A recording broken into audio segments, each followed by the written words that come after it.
Welcome back to Animal Crossing New Horizons. I'm Dear Darling. Shall we see what's going on our lovely island of Fawnhallow today? Where I guess we'll talk about the movie Conclave today, seeing as that's the thing which I want to talk about, which happened most recently. Ow! Literally just headbutted my microphone. I'm so sorry, Mike. But yes,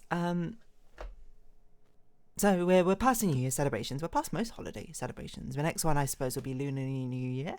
I can't speak. Lunar New Year, which will be towards the end of January. Year of a Snake, I believe. Good evening, everyone. Right now in Fawnhallow, it's 8:49 p.m. on Thursday, January 2nd, 2025. Yeah. So if you can tell from today's episode title, I'm going to be talking about Conclave. If you're new here, I'm literally just a random person who does an Animal Crossing video diary every single day and talks about whatever I want to. And today will be the movie Conclave, which, if you don't know, it's sort of like, it's like a mystery thriller drama based around the concept of the election of a new pope. And you might be like, if you're like me, you'd be like, huh? That seems like a strange genre for it, but nonetheless, we'll see what happens. And I honestly had never even heard of a movie before until my friends were like, hey, on the 30th, do you want to go and see a movie? And I was like, sure, what are we going to see? And they said Pope. And I was like, what does that mean? And of course they mean the Pope movie. And I was like, okay, yeah, sure, I'll give it a shot. And I was like, what I thought of it, what I thought it might have been, I was like, maybe it's like a historical drama or something. And I was like, that doesn't really sound like my sort of thing. I don't really care about historical things as a genre. I will be completely honest. I'm open to most things. I'll of course give it a try, but if I am to be realistic with myself and think about what types of genres I like most and best, historical does not really come up all that often. But I do quite like dramas. I think dramas and thrillers might be one of my favorite genre types. You might be like, oh, I thought like horror was one of your favorite. I thought it would, like, before I would have described it as horror until I become more accustomed, I think, to movie genres in general. And I'm like, no, I think thriller is perhaps the ones I like more. Things along the lines of Parasite and Hereditary, I suppose, rather than like Friday 13th or I don't know, what's a less cheesy one? Psycho? I've not even seen Psycho, to be fair, so I don't know about that one. I haven't seen Friday 13th either, but like slashers I'm like, I don't really care about. But like thrillers with drama, the juicy like heart racings of ordeals, those are things I quite like. And as it turns out, I quite like Conclave. Conclave was actually like a genuinely really good movie. I would describe it on the whole as, I'll warn you before I get into any spoilers, and this is one which I would say, yes, I would try and avoid spoilers before watching a movie, because I think it adds to the tension. I think it started out a bit slow, where like it didn't really pull me in, but then when it started picking up the pace, and then it started like sinking your teeth into it, and yeah, I was like, oh yeah, this is great. And one thing I will say is I really respect a movie that doesn't treat the audience like an idiot. It doesn't sit there and it spell things out, being like reveal information, and then it doesn't go, oh, this is, and then a character doesn't go, oh, that's what that is.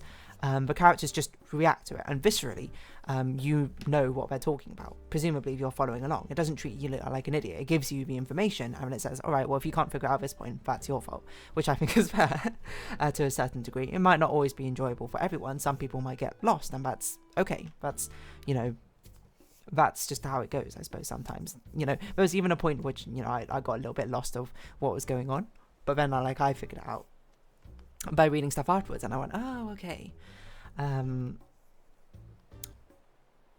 So yeah, it was surprisingly juicy as drama, and what can only describe it as, it's kind of like someone made, the vibe I got was like, it's kind of like someone took the concept of a high school drama, of like, I don't know, becoming the school student council president or something, but then they've made it super serious, really dramatic, and no one dies or anything. I guess someone does die right at the beginning, but there's not like murder or anything on people's hands. It's just high stakes sort of drama, backstabbing, betrayals. It's like a political intrigue, I suppose, movie, but the theme is the Pope election, which, by the way, I know nothing about the Pope election or Catholicism or much about religion in the first place. I was raised in a pretty non-religious household. all the religion I know tends to be learning from my friends, because like the school I went to was like quite Christian, as commonly is for a lot of British schools, to be honest. And at least the primary school I went to, I'm like, a lot of my good friends were actually quite Christian.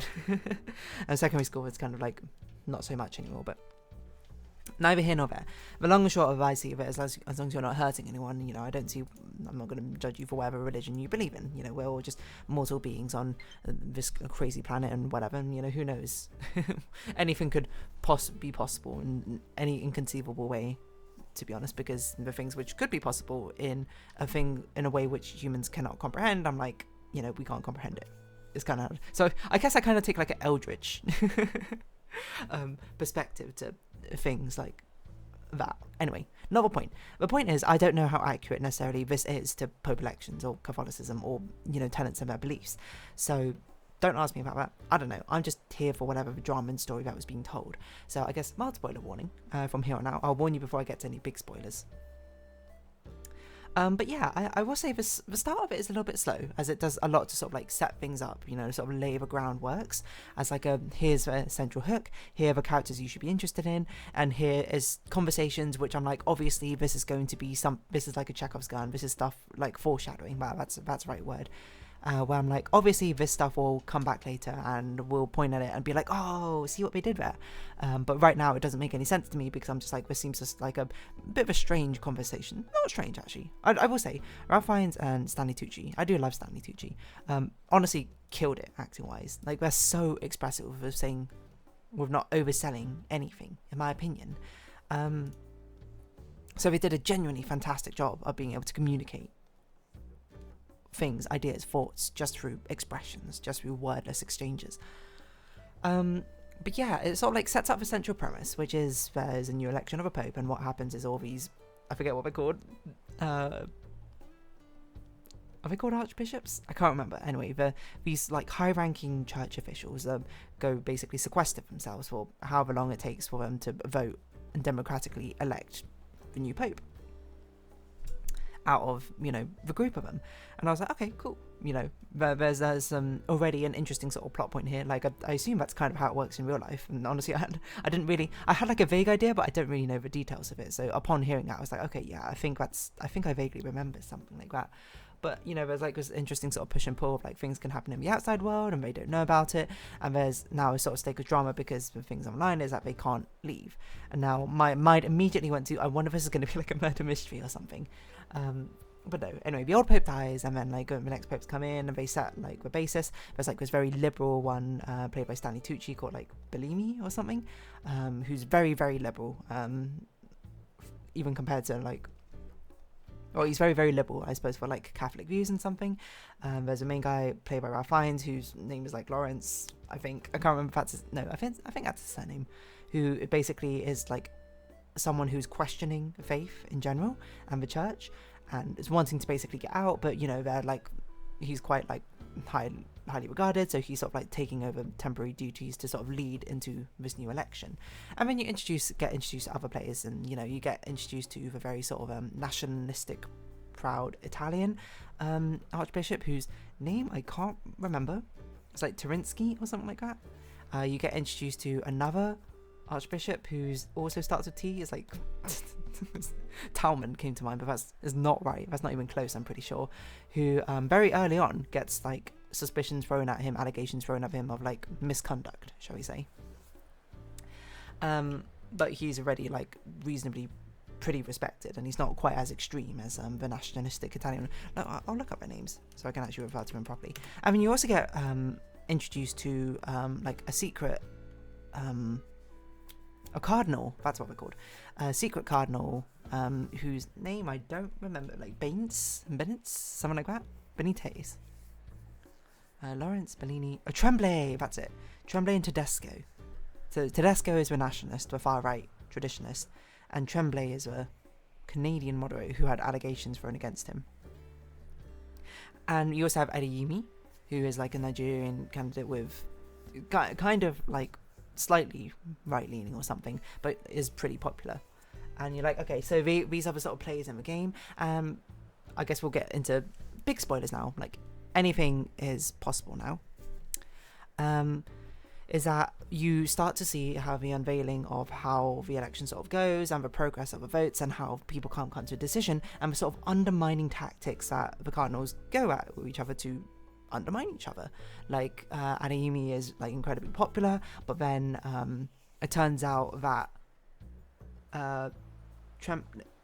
Tremblay invited like a nun from Nigeria or something over to be one of the nuns who is working during the sequestering period for voting new popes. And it turns out that Adeyemi had like, I don't know, some sort of affair, but basically had a child when he was much younger with this nun, and there was like a significant age difference between them, definitely like a black mark on his past or whatever, and then it sort of like undermines it, like because, you know, all the other cardinals are like, there's like a big scene in the canteen where there's like a freak out between them and there's clearly something going on, and all the other cardinals no longer vote for Adeyemi because it's like, oh no, is that like a sexual scandal here or something? We don't want to support someone like as our leader who does that. So it's just like with these like undermining tactics, and then it's like going on to expose Tremblay for like his like misconduct crimes, and then how he was the one who actually brought in that sister, what was her name, Shinumi, to this place, but then he claims it was because it was the late Pope who told him to do so. And this is the thing where I'm just like, the movie like really does not allows you to come to your own conclusions and doesn't treat you like you're an idiot. Because my reading of that movie, that thing, is that he legitimately didn't actually plan to do that to undermine Adeyemi, but no one believes him. Everyone thinks he's responsible for it because, you know, not only does it feel like it lines up that he's trying to cover his misconduct crimes, he would also be next in line to be elected as Pope if this happened, and he's the one who did it. But, you know, I read into it as like he actually legitimately did not know it, and it was orchestrated by the late Pope. Because there's this line at the beginning where the late Pope is like, he's always thinking 8 moves ahead, and the late Pope very much wanted Lawrence to be the one. So he orchestrated a lot of things so the other cardinals would take each other out, essentially. And it's just juicy, dramatic when everything sort of comes out. Like he finds the files, and like they have like this basic standoff of like retorts back and forth between each other, which I was like, oh yes, this is it. And then Sister Agnes comes in, and she just goes like Zed snaps and goes, oh yeah, by the way, I can confirm it was, you know, Tremblay who asked for Sister Shinumi to come here. And everyone just goes, whew. And then there's this, I turned to my friend at some point during the movie and just kind of like, oh, there's so many sick Catholic burns in here, because Adeyemi just comes up to it and just like comes up to Tremblay, just like stares at him and just goes, Judas, and then leaves. And I'm just like, oh, I'm not religious, but what a sick burn. And then there's also like this like back and forth pull between Bellini and Lawrence, because Bellini is like the go-to liberal candidate. He's just not winning enough of the votes, and then Lawrence does like a speech trying to encourage people to, you know, delve into the unknown basically. And then it turns out that people now start backing Lawrence. I mean, he's like, I don't want this, and he has like this confrontation with Benitez, so he's like, I don't want your votes, and Benitez says, well, still you have it. And it's just like, oh yes, this juicy drama. I don't know why. Like, when it's written like this, I'm like, yes, absolutely. When it's just like reality TV sort of drama, I'm like, get me out of it with that. But when it's like this like well-constructed story of things weaving together perfectly, even if it's to unrealistic standard of how witty they are, I suppose, in retorting to each other, or quick-minded they are, I'm just like, still, give me that, you know? Like a battle of the minds sort of thing. And then it's just like, oh, how are we going to like stop Tedesco, because now he is the far right, like basically the only candidates are the far right traditionalists, or Lawrence himself, who like obviously doesn't even really want it. And it's like there's a sort of split in the liberal votes because Benitez is now sort of getting like popularity, as basically everyone who's even slightly right leaning or traditionalist is going to vote for Tedesco, because like, you know, what are the options? And then like we have this like amazing like standoff in the sort of theatre after there basically is like a terrorist attack on where they're doing the sequestering and that sort of thing, and Tedesco basically loses his mind and spouts a lot of like very discriminatory viewpoints, to the extent that even his own followers are like, you got to stop, man, chill out, you're gonna like even if this is what you truly believe, you got to stop, man, you got to play this political game properly. And he's like, no, get your hands off me. And he keeps going. Then Benitez stands up and says this really just like heart moving, powerful sort of speech about the future and like banding together, essentially. Like, I'm not even gonna properly put it into words how he says it, But he says that, you know, all these things about like war and the things that he's seen, and how really that we should be thinking about what we can step in forward to the future. And it's just like, oh yeah, you know, we all band together for it. And then yeah, at the end, Benitez like sways a lot of people over to his side, and also a lot of people. Tedesco lost probably a lot of his followers as he reveals more of his true colours, and then Benitez gets voted as the Pope, and it's like, oh, you know, I didn't see that coming. You know, I thought Lawrence might have actually taken it, but Benitez makes sense, I suppose. He's stirring people up, and people are rallying to his side. They see him as someone of like a voice of reason, I suppose. And then like it's revealed in a crazy plot twist, which I will say absolutely do not listen to me, you know, go close this video if you haven't seen it yet. But it turns out Benitez had like the option for like a medical surgery perhaps beforehand, but rejected it eventually because it turns out he's intersex. And wow, crazy intersex representation in this Catholic movie. Who even saw that coming? Yes. And then it's just sort of like this interesting sort of reveal of like how things sort of come together. That's why he was like secretly appointed to be a cardinal, and you know, it makes the main character sort of like reflect upon this, being like, what does this really mean, to be honest? And then how Benitez has this very interesting sort of diatribe where he says, you know, he ends up choosing to keep the female reproductive organs, seeing I am what God made, you know, along the lines of being like, it felt like more of a front to destroy as the image that God made me in, rather than not. Whether you agree with that, that's besides the point. I'm like, that's obviously very in keeping with his character, and is, you know, it's a perfect way to sort of like round it off. As a crowd cheers, and everyone like is like happy that there's now a new Pope selection. But yeah, like the entire movie is just like we're sort of delving into the unknown, I suppose, from these characters' perspectives, from like a very traditionalist, I suppose, background in the first place. Being able to reach out into more sort of uncharted territory, and what that sort of means, and how change can be a good thing, even if it is like an unknown thing in the first place. That's at least what I feel like are sort of like major themes being explored. I suppose that you could say there's more of like a political sort of thing being explored, but I don't actually think it is. I think it's more just like a tool for being able to convey the story of, you know, change, of uncertainty, essentially, that's going forward into these like sort of new eras, right? So despite being as religious and as politically themed as it entirely is, I feel like that's not really like the major point of the story it's trying to convey. And I was like, this is very cool. It's very interesting. And by itself, I think that's like a really cool narrative. Like, I'm not going to say I loved all of it. As I said, I think the start was quite slow. But what I will say, you know, credit where credit is due. This movie cinematography is amazing. So many shots in it feel like what I assume is a Renaissance painting, which she had a scooter, right? And the framing of it just feel like so many things feel like, oh yes, this could be an art piece or something. The music does wonders to actually like lift up exactly the theme and the emotions and motifs it's going for. Like the two shots that really stick in my mind are one of like Lawrence and Benitez like staring at each other in that auditorium. There's one of Benitez like looking upwards at white smoke and hearing people cheer, and he's smiling. This repeated shot of walking behind someone as you can sort of like hear their breathing, and like these really intense moments as they navigate through corridors. It's a very, very nice looking film. Not in the sense of like, you know, Wild Robot, where it's like, whoa, it blew me away with visuals. It did kind of blow me away with visuals, but more of an understated way. More of a very sort of like artsy way is perhaps a better way to put it. Oh, there's this also like this great shot of the umbrellas like parting around a fountain. All the popes as well. Oh, colour usage is fantastic as well, with all the cardinals in red, the sisters in blue, and everything else being in like stark whites or blacks, to be honest. It really makes things pop. Yeah, and honestly, would I watch it again? Yeah, probably. Maybe. I don't know, kind of depends. I thoroughly enjoyed it though, I will say. I would give it a shot if you like these sort of like mystery drama type movies.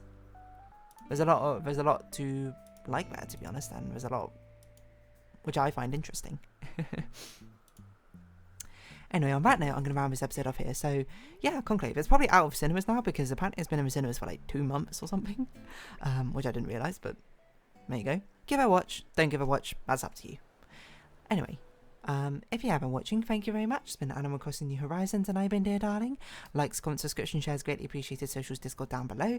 Hope you see each other again, but for now, it's our farewell. So until next time, bye bye for now.